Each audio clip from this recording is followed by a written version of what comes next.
ఎవరి గతి ఎటులున్నదో ఈశ్వరునికెరుక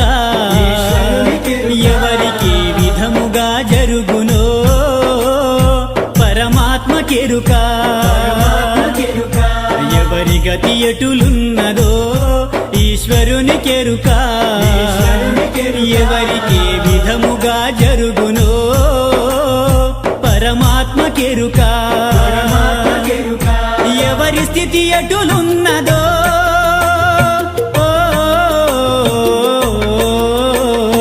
ఎగసి ఎగసి పడుటే కాని అలవి కాదెవరికైనా హరిహర బ్రహ్మాదులైనా అనుభవించక తీరదు